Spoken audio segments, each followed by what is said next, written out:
Dear family members, my pranams to each and every one of you. Today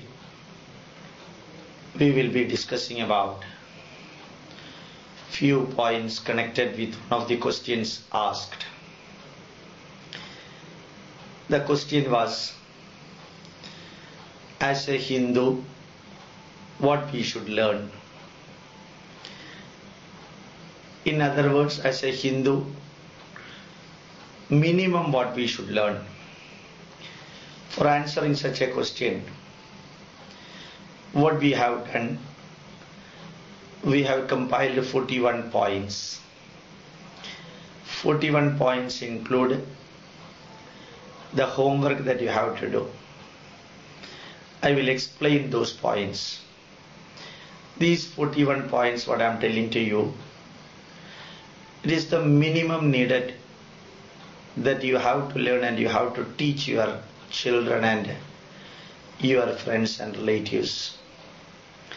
My request to you that as an Indian, you should learn at least this much.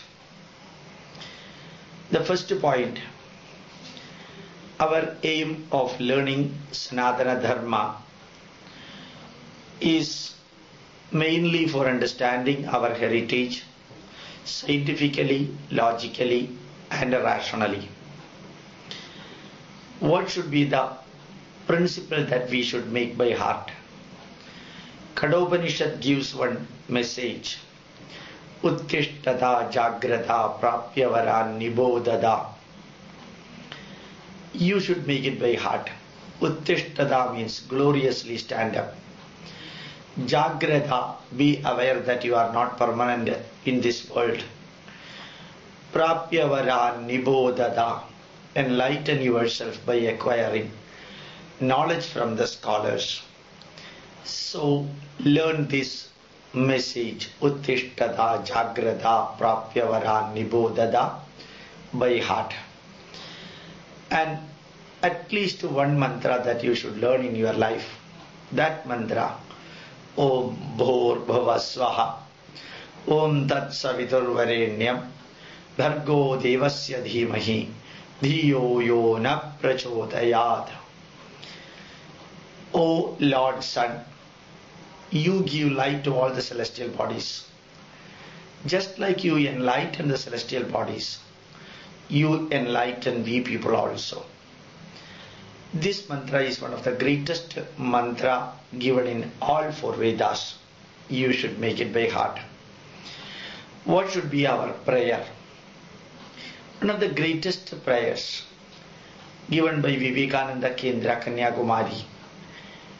I request you to make it by heart. Prabho seva vrita bhaktya vayam samprartayamahe kalyanartham swarashtrasya prasarartham sasamskrite ishwasya vyudayo yena syad prajanam charekshanam sarvatra sarvada shanti samadhanam cha sarvada. O Mother India, O my motherland, on behalf of my motherland, I am praying to the God, Prabhu Seva Vrita Bhaktya, with devotion, with dedication and sincerity, we are ready to offer our service to you. And with that mentality, we are praying to you. Vayam samprarthayamahe. We are praying to you. Kalyanartham swarashtrasya. For the glory of my motherland. Prasarartham swasamskriti. For the fast spreading of my culture. Ishwasya vyudayo yena. For the enlightenment and elevation of the world. Syat prajanam charakshana. And for the protection of all the citizens living in this world. Sarvatra sarvada shanti. Everywhere let there be peace.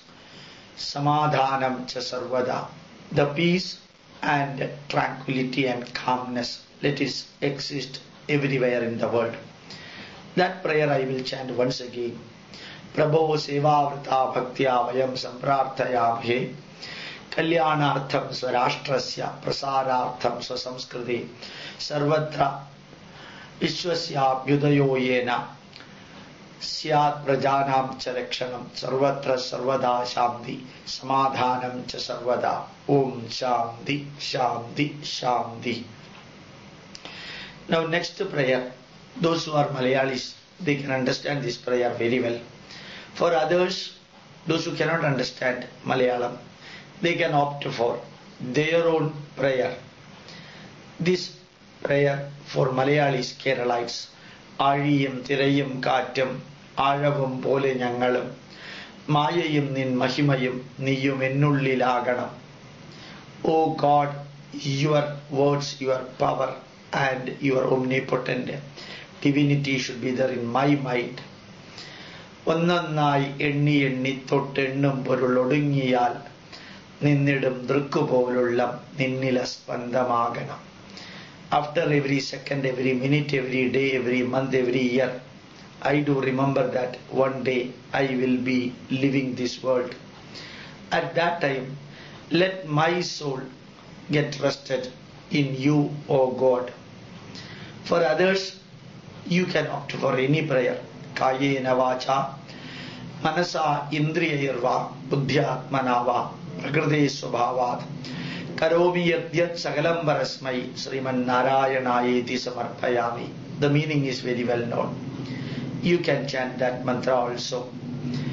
And Sanaathana dharma, for the prayer, for the meditation, for your chanting a kirtana or mantra, which type of divine picture you should imagine in your mind. I will say the cosmic form of Mahavishnu. It includes all other gods, including Jehovah and Allah. It is present in the cosmic form of Mahavishnu. We say Vishwarupa Darshanam, who should be considered as the greatest incarnation. Lord Krishna, who is advising Bhagavad Gita to Arjuna, should be worshipped as the greatest incarnation of Mahavishnu. It does not mean that you should worship only Lord Krishna. Start from there, then start understanding other incarnations and other avatars. And who is the Paramacharya that you should start worshipping? I will say Bhagavan Vedavyasa, greatest Rishi in India who has composed all the Puranas and Vedas classification, who should be considered as Dharma Acharya for Sanatana Dharma. Start understanding from Adi Shankaracharya, who is the Kali Yuga Acharya, who can clarify all your doubts, who is the Dharma Acharya, Karma Acharya. Dharma Acharya is Shankaracharya, Paramacharya is Vedavyasa, Karma Acharya Swami Vivekananda. Try to understand something about Swami Vivekananda, which should be taken as the beginning literature what we should learn. The beginning literature should be Bhagavad Gita.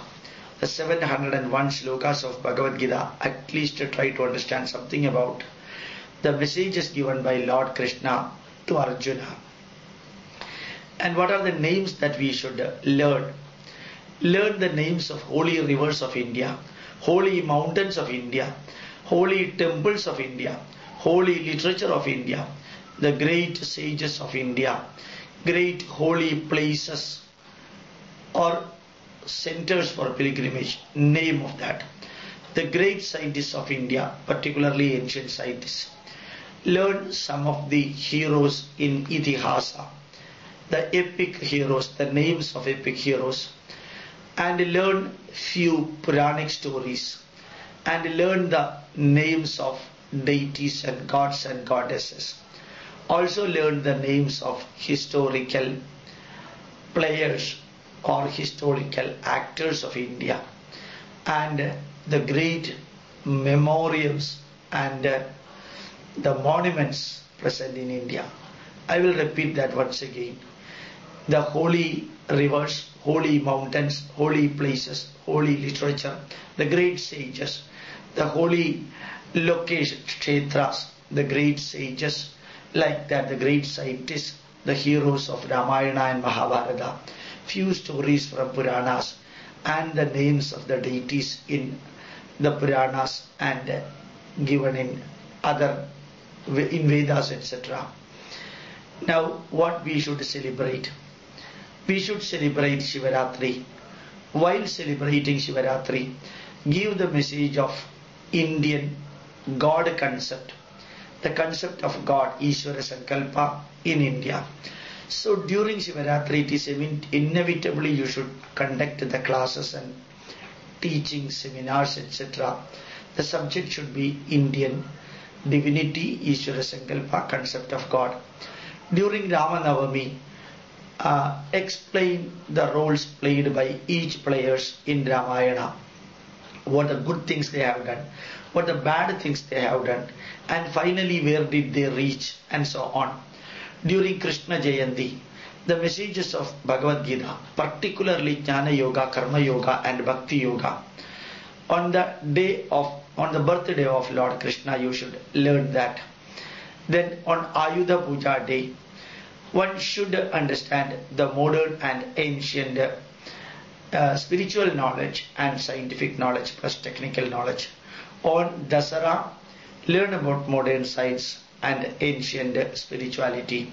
On Pustaka Puja day, the day on which we worship Goddess Saraswati, or we worship the books and the knowledge plus literature, during that day you should give explanation connected with ancient Indian heritage and literature. And Guru Purnima day, positively explain the positives and the negative messages one should understand from Mahabharata. The positive messages from the heroes of Mahabharata, the negative messages acted by many people in Mahabharata, what happened to them, and how we should understand their role for making our life better and improvement. What should be our vision and viewpoint? Never try to argue with others. If at all you are discussing, it is your bound duty to learn and teach. Always remember that Sanaathana dharma is not meant exclusively for Hindus. It is meant for Christians, Muslims, atheists and all people living in India, and also those who love India, worship Sanaathana dharma. And also remember that whenever you are teaching these messages to the people, don't think that if those who are interested, only let them come. Even if 25 people are interested in listening what I am telling, that is enough. Don't say that. Tell that hundreds and thousands of people who are not interested in studying our heritage should come. Your role is not teaching to those who are interested in learning. Your role should be creating an inspiration in the people who do not want to learn our heritage. That inspiration creation should be our job. And always follow Satya, Dharma, Niti, Nyaya. And never try to bother too much about what others are doing and what others are not doing. It is none of our business. What we should do and what we should not do, that should be our aim and our pathway. And always try to integrate the modern knowledge and ancient Indian knowledge. Always try to understand the concept, the messages, the customs and rituals scientifically, logically and rationally.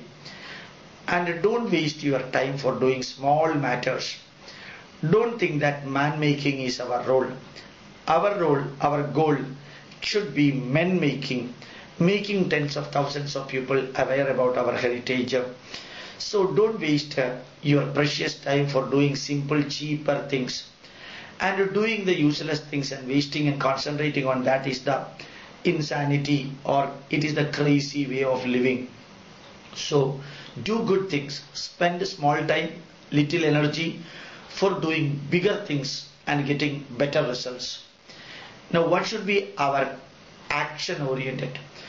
Clean the temples which are not clean in the nearby places.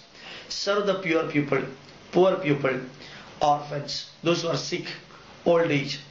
Give them sustainable and permanent help, not a temporary and short-living help. Long-living, permanent help should be rendered, given to people who deserve that. And Always remember that if you can print small brochures and pamphlets like what I am talking to you now, if you want, I can also give tens of thousands of copies in different languages, this type of brochures. Print it and circulate. Take sponsorship for printing and other thing. Conduct classes.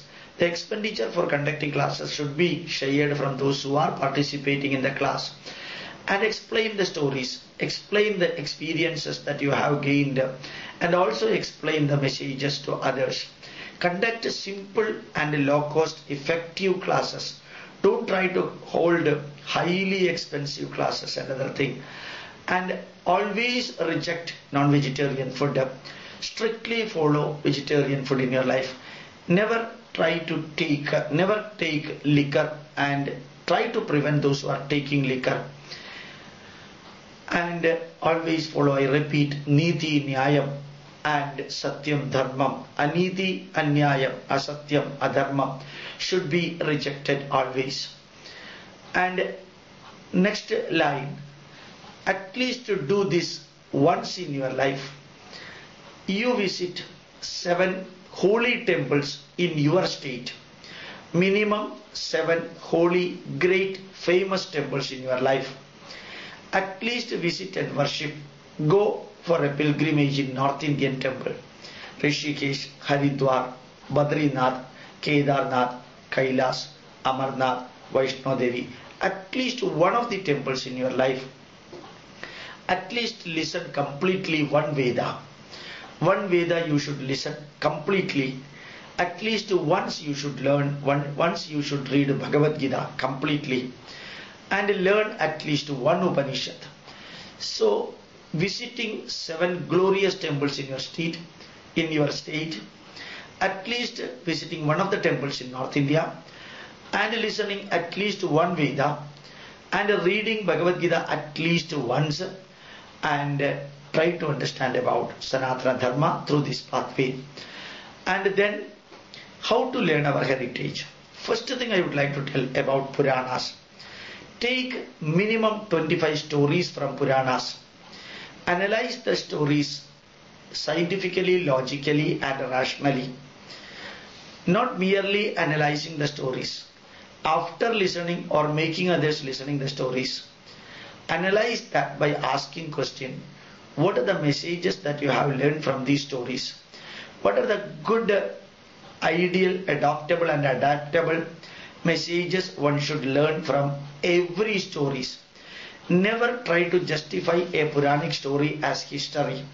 There may be history also in Purana, but our aim of reading Puranas is not for going to heaven. It is for creating heaven in this world. So take as many stories as possible. Analyze scientifically, logically and rationally. Take the good messages from that and inform others also. Don't stop after reading the stories. Stop after taking the message and practicing in your life. Like that, in Itihasa, epics, analyze each events happened in Ramayana and Mahabharata. Why it happened, when it happened, where it happened, how it happened. What is the result of happening so? If it would not have happened, what would have been the path of the epic? And let you create an empathetical situation with the epic players, the historic players of the Ramayana and Mahabharata. Think that you are Rama, think that you are Lakshmana, think that you are Dharmaputra, or Lord Krishna, or Arjuna, or Bhishma, or Karna, and analyze yourself. If you were there, and if you act like them, what would have gained, what you would have lost. Thus, analyze empathetically each and every events in the epics.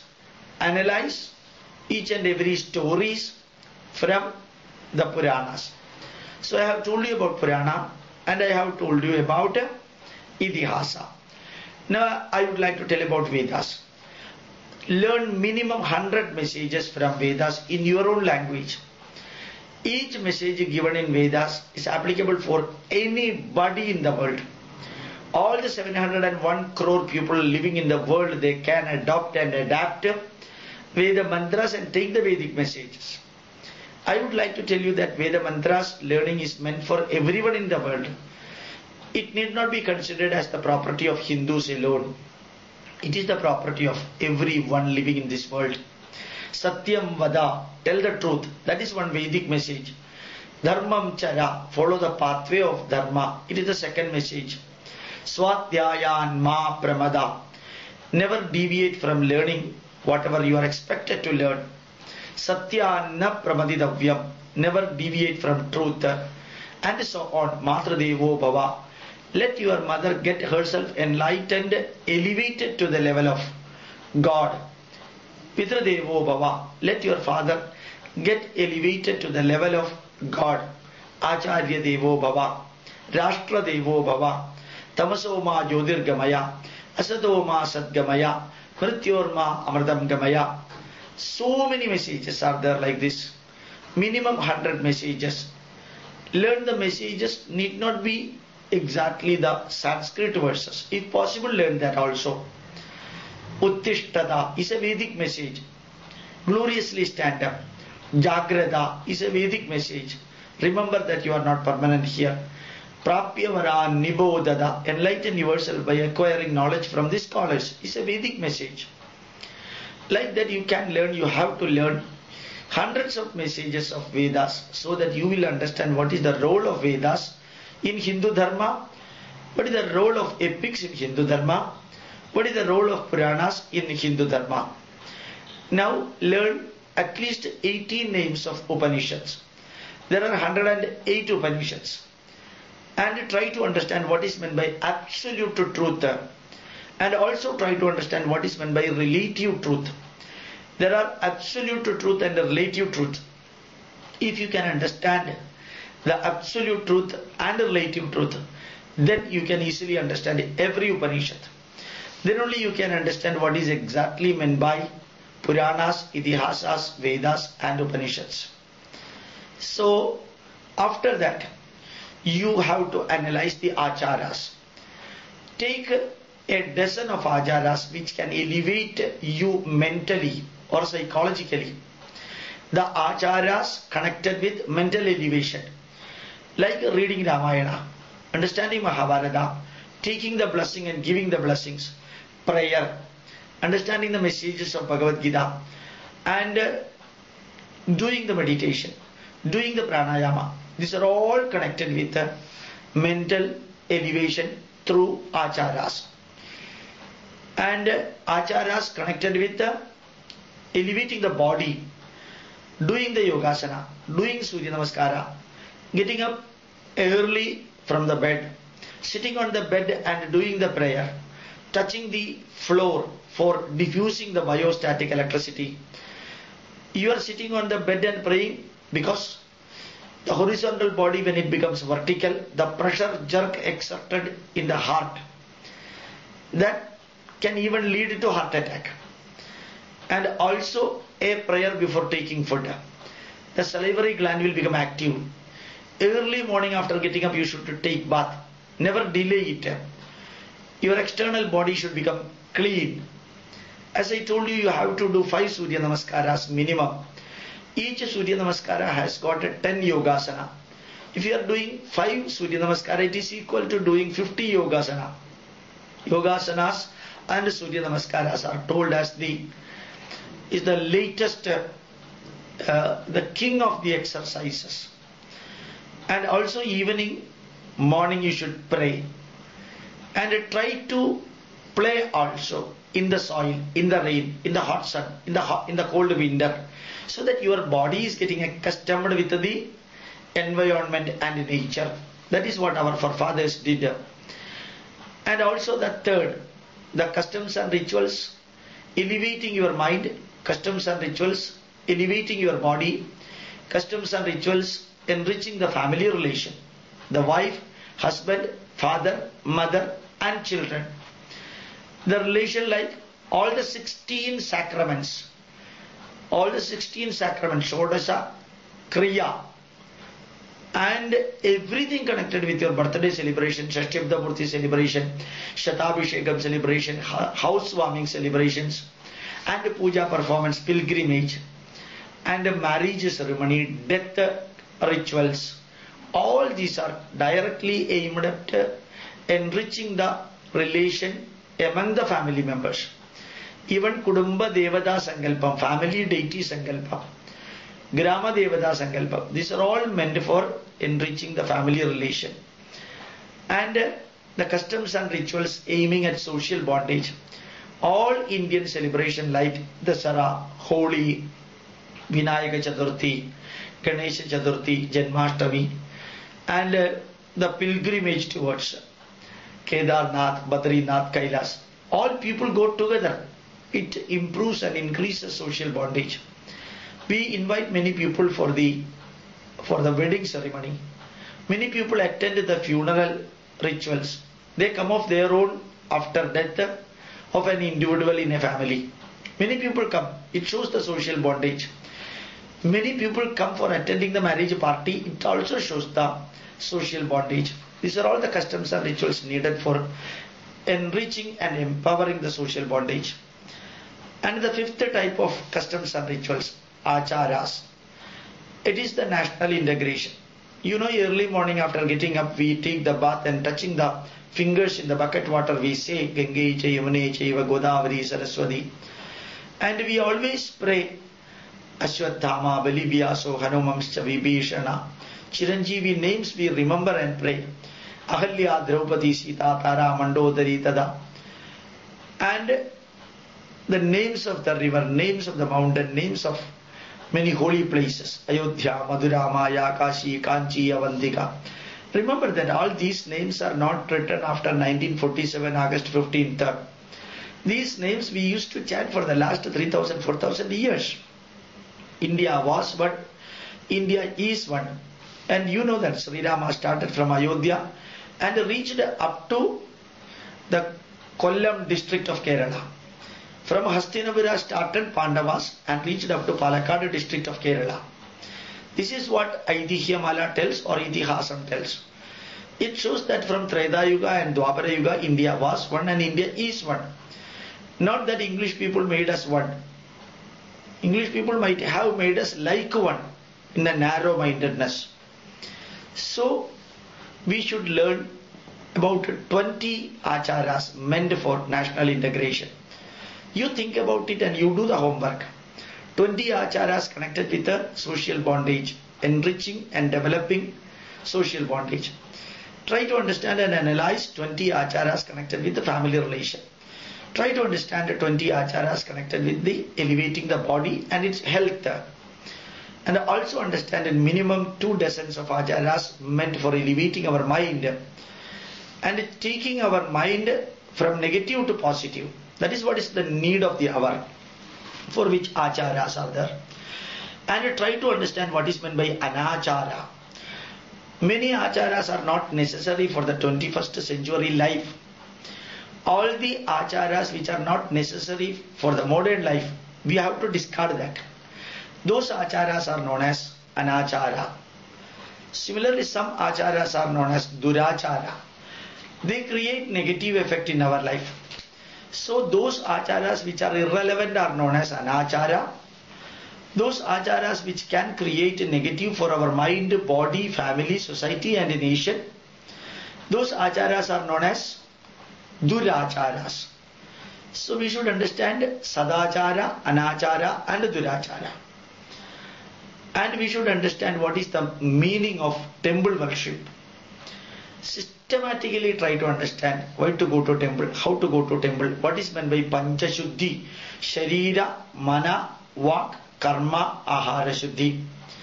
What are the 8 type of idols that we can worship? So try to understand idol worship, how it should be done and what is the meaning of that. What is meant by energization of the body?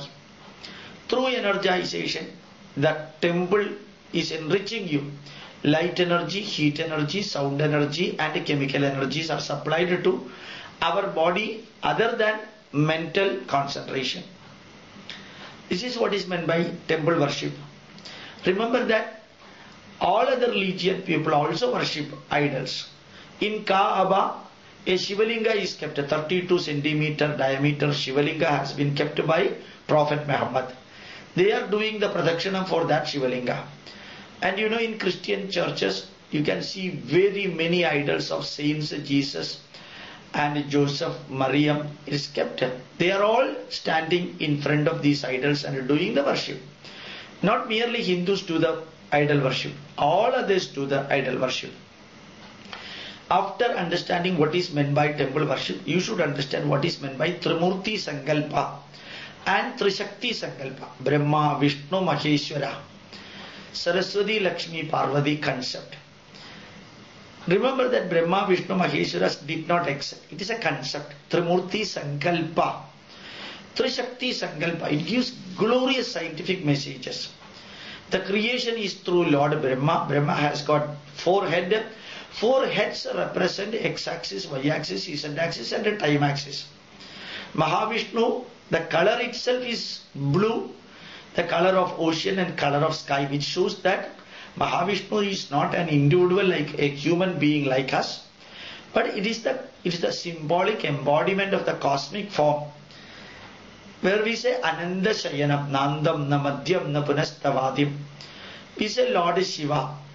Lord Shiva has got snake in his neck. That snake is the emblem or symbol of International Medical Association. Shows the symbol of diseases. And Lord Shiva has got weapon Trishulam. It shows the weapon. Lord Shiva has got Agni in his forehead. It shows the energy. Lord Shiva has controlled the air in his tuft, the cyclone, the tempest, the tornado. And also Lord Shiva has kept the torrential flow of water in his tuft. So torrential flow of water, air, fire, disease and weapon. These are the 5 causes or tools of death. Lord Shiva controls that. That is why we call Lord Shiva Mrityunjaya. We worship Lord Shiva through Mrityunjaya mantra. Trayambagam yajamahe sugandhim pushtivardhanam urvarugam ivabandhanat mrityor mukshiyamamritat. So the concept of Lord Shiva is scientific, as French of Capra said. The Raudra Bhava of Shiva you can see in the swinging of the electrons around the atom. The Raudra Bhava you can see in cyclone, tempest and also in tsunami. The torrential energy upsurge can be seen in water through tsunami. And the torrential wild fire, you can see that it can destroy many things. The serious diseases can create the death of many people. And a weapon or a vehicle accident can create the death. So Lord Shiva represents something fantastically explainable by the science. And Trimurti Sankalpa. After that, you should learn about the incarnation. Malsya Kurma Varahascha Narasimho Davamana Ramo Ramascha Krishna Kalki Tite Desha. It is the evolution theory of Darwin explained in India 3000-4000 years ago. The conversion from the fish up to a human being who can destroy himself. So nicely evolution theory has been explained in the Avatara Sankalpa. And also try to understand what is meant by Prapancha Purusha Sankalpa in Indian spirituality. The cosmic form of God. It is the Vedic concept. Sahasra Shirisha Purusha Sahasraksha Sahasravad Sabhumim Vishwado Vritva Tyadishta Deshangulam. Like that it is told in Rigveda, Vishwadas Chakshuruda Vishwado Mugo Vishwado Bahuruda Vishwadas Pada Tam Bahubhyam Namati Sampadatrai Dhyava Pradivi Janayan Devayeka. That is the Purusha Sukta Prapancha Purusha Sankalpa. Try to understand that. Bhagavad Gita 11th chapter explains Vishwarupa very nicely. And after that you should learn about Brahma Sankalpa. What is Brahma Sankalpa? Intrinsic, inherent, self-guiding, self-motivating, self-energizing awareness and consciousness present in every living and non-living beings. The Hindus call it as Brahma.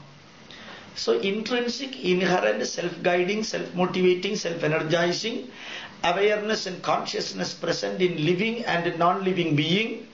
The Hindus call it as Brahma. Anoraniyan Mahato Mahiyan Atma Guhayam Nihitosya Jendo. It is present in an atom. It is present in the biggest of bigger than the biggest of the universe. It is also present in the 1.6 million type of animals, 4 lakhs type of plants, 80,000 types of trees, and 1 million types of microorganisms. That is what is called Brahma. Try to understand that. Go deep into Upanishad. Try to understand Kadopanishad. Try to understand Ishavasya Upanishad. If time permits, try to understand Shvetara Upanishad also. You will be enthralled, thrilled with the messages given in the Upanishad, which is the ultra modern science. I will not even use the word modern science. I will tell you that it is ultra modern science. With the 4 postgraduate degree for me and PhD in biochemistry, and only one scientist who has got a DLit after independent India, I would like to tell you that the Upanishad can give you really fantastic knowledge. Many a times we used to say, as French of Capra said, the ultra modern science has come to an abrupt end. And if the modern science is to go forward, it has to go through the ancient Indian Upanishadic philosophy. So we should understand the next point. We should understand the scientific heritage of India. Like Delhi Iron Pillar, Ajanta Cave Temple paintings, the civil engineering of South Indian temples and North Indian temples, palaces and other things. You should understand ancient Indian metallurgy. You should understand ancient Indian textiles like Kanchipuram sari, Banaras sari, and so on. Try to understand 20 points from the civil engineering or textiles or painting or metallurgy or clay and ceramics, etc. You will be literally thrilled to know the ancient Indian scientific and technological heritage. And now you should also teach all these things to your children and grandchildren. Spend about 10 to 15 minutes per day or 2 to 3 hours per week so that they will be learning this. Explain these things like old saying, proverbs. And whenever you teach proverb, you compare it with the modern man also. Barking dogs seldom bites. Barking teacher seldom bites. Barking father seldom bites. All that glitters are not gold. All the committee members who glitters are not gold. So like this, so many proverbs you can convert for human beings so that they will understand it as its application. Try to teach them ancient plays and games. Small games are there.